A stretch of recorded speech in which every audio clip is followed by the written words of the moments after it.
The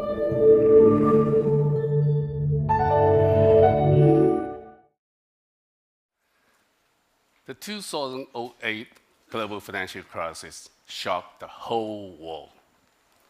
On September 15th, a financial company called Lehman Brothers in New York collapsed. In a few hours, the shock reached to Asia, where market opened there. Then moved to Europe. Next morning, go back to the United States. In 48 hours, the global financial system started meltdown. In 3 months, the global financial market lost 26 trillion US dollar in capital, almost half of that times the marketization of the global market. By end of year, the whole world was in recession. As a direct consequence, 67 million people lost their job. Since then, most, if not all, are innocent bystanders. I work for the International Monetary Fund. On Monday, it safeguarded global economic and financial stability. We were shocked. We were shocked because so many innocent people suffer, and the global financial system, the safety net, threatened. The speed of the spreads, the power of the damage, clearly tell us the world is different. But we have to know to ensure this crisis will not happen again. So quickly, we started research projects we call Interconnectivity. Now I'm going to talk some of these results we found with you today. We found they're both interesting and stunning. We first want to identify who are the major economic players in the world. So let's start with a map. This is the map we see every day. The countries like the US and Canada on the west, Russia and China in the east are all big countries. But what if, are they still the same in economic world? So we rescale the countries by economic activities, i.e. by GDPs. The map changes. You see, it's really different, and the Russian become very small. So as the Canada. But the US and China remain big, even bigger because the largest, second largest global economy in the world. We also want to see who are the major trade players. So resize country by international trade activities. Indeed, the map changes again. This time, Europe becomes very big. We're more interested to see who are the financial centers. So we resize countries or economies by its cross-border financial capital flow, the money flow. Indeed, the map changes again. You see, there's a quite a big shape in the center of Europe. Anyone know what is this country? It is Luxembourg. Luxembourg is such a tiny country in the normal map, but it's such a big financial power in the global financial map. There's another shape in Asia. Anyone know what is this economy? It is Hong Kong, China. I heard of Singapore. It's not. Hong Kong, China, once again, such a small in the normal map, but it's so big because of financial gateway for China. And the mainland China, you see, with 1.3 billion people, the country I come from, become very small. What does this tell us? It tells us today the country's position in the world is not defined by its size of land, but by its economic strength. We move further because we want to see how the country associates, connects them to each other. So go back to the map. And we do a lot of calculations with all those data to try to find the correlations, closeness between among the countries. And with all those calculations, we found country numbers, they moving together. And indeed, today's global countries divide them into three big groups we call clusters. The first group is the service clusters. Most of them are advanced economies, like US and the UK. And the second group is a manufacturer group, fitting the very much Asia supply chain. But wait, you will see Brazil and Chile also in their map. Why is that? Because many Latin American countries today export commodity to the global supply chains. So today, economically, many Latin American countries belong to the Asia supply chain. And the third group is oil group. This energy group is also very interesting. You see Saudi Arabia, Russia, and Nigeria, they're all different in the different part of the world, but they share one thing in common: they produce energy. What does it tell us? It tells us the world structure is very different from before. Before, we divide the country by income level, by region, but today, the country groups themselves by one thing: the product.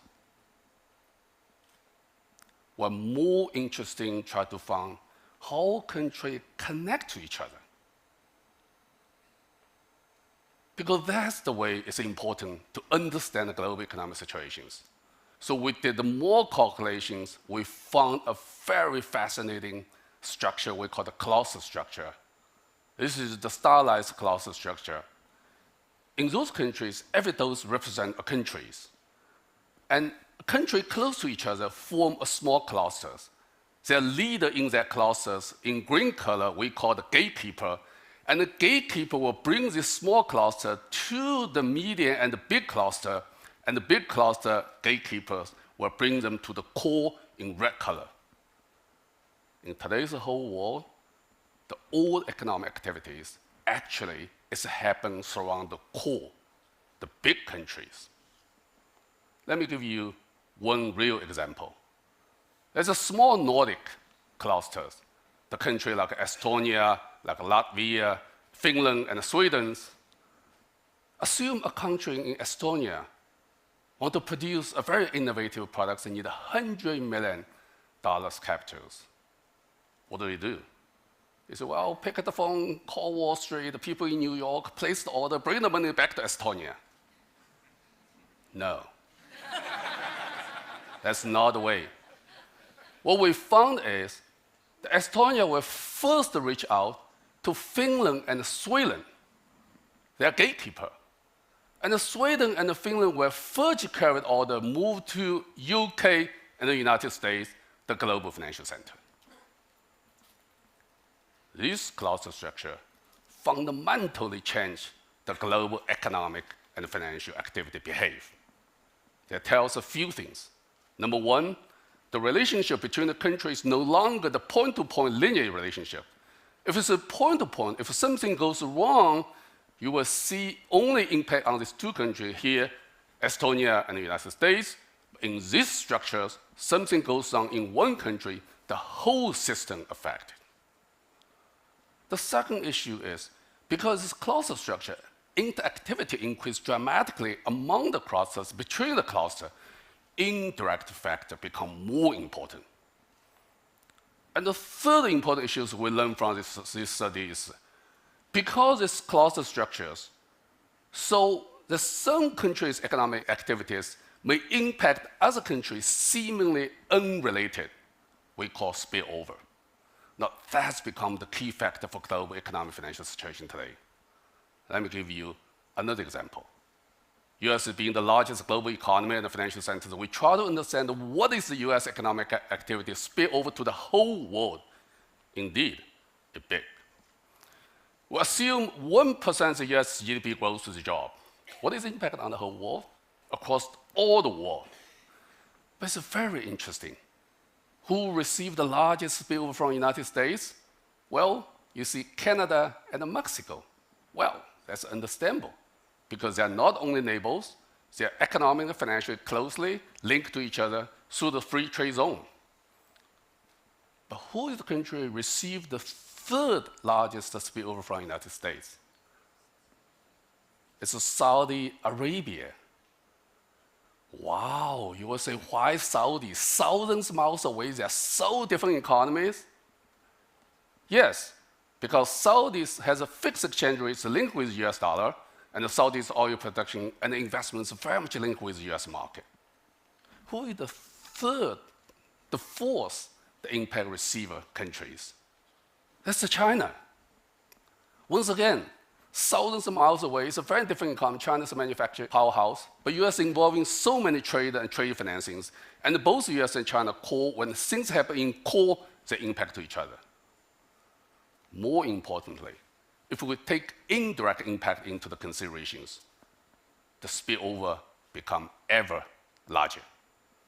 The color in red show us the indirect impact today is much bigger than direct impact. It can be double or quadruple for direct impact for many countries. For example, in a country here in France. Now we understand why the 2008 global financial crisis happened that way. When the Lehman Brothers collapsed in New York, because US being the core of a global financial center, the quickly spread to the whole financial systems. Economic way is also reached to Saudi and China, quickly spread to the energy cluster and the manufacturing cluster. Shortly, they brought the whole global economy and the financial system down. It is a changing world. And this changing world, particularly its cluster structure, has a profound implications to all of us.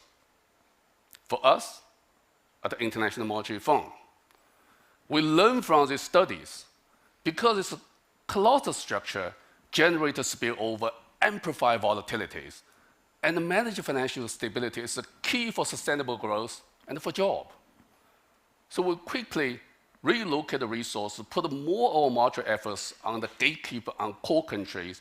We do more multinational surveillance, and we develop products like early warning exercise, like external reports, like spillover reports, vulnerability reports, those type of things, advise authorities, tell them what possible shocks they may receive, how they prepare for the shocks, and provide insurance to them. This is also have an important implication to the ordinary people like you and me. The study says, today, where we are is not important. We all link to the whole world. We all face the global competition. Our position is defined by our strengths. Our influence is defined by the way we connect to the whole world. It's also important for us to remember, if we want to keep our job and the savings safe, we have to pay more attention on global financial economic activities. These cluster structures produce both upside benefits and downside risks. Depends on whether we can work together, we can learn more, we can share more. Indeed, we have to work together, we have to learn more, we have to share more. Thank you very much.